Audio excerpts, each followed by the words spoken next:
Welcome, and thank you for joining us today as we learn about one of many civil rights movements that took place in Greensboro, North Carolina. We will learn about 4 young Black college students that decided enough was enough and their brave efforts to put an end to segregation and racism.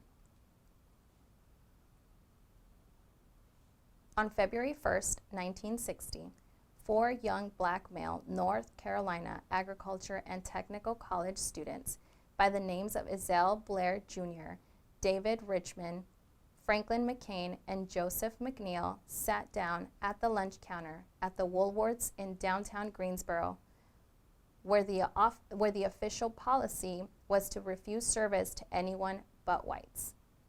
Denied service, the 4 young men refused to give up their seats and staged a sit-in.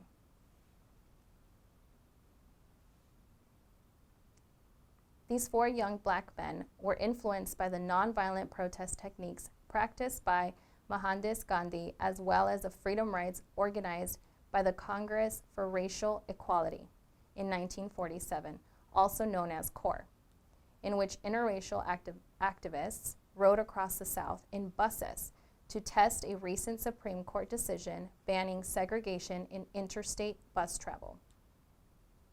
The Greensboro Four, as they became known, had also been spurred to action by the brutal murder in 1955 of a young Black boy named Emmett Till, who had allegedly whistled at a white woman in a Mississippi store.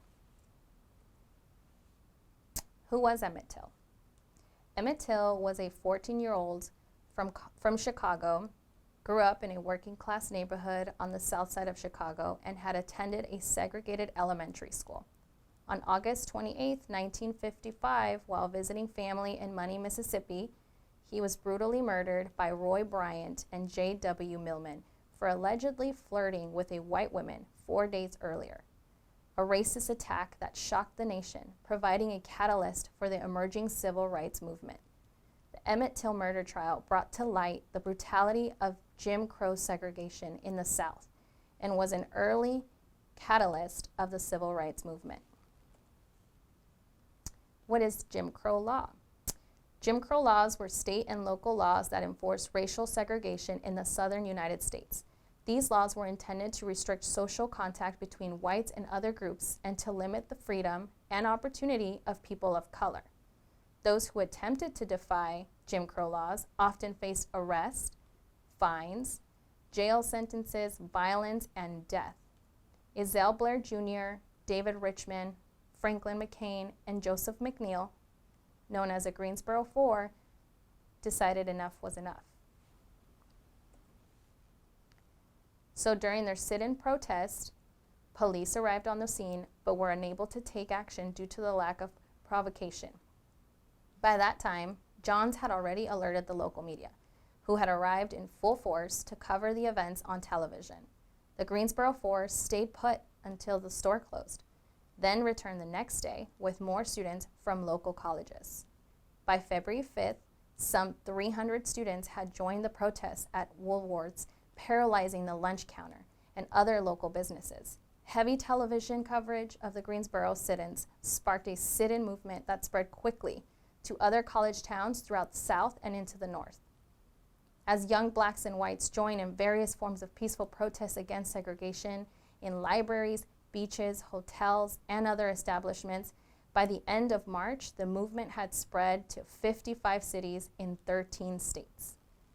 Though many were arrested for trespassing, disorderly conduct, or disturbing the peace, national media coverage of the sit-ins brought increasing attention to the civil rights movement.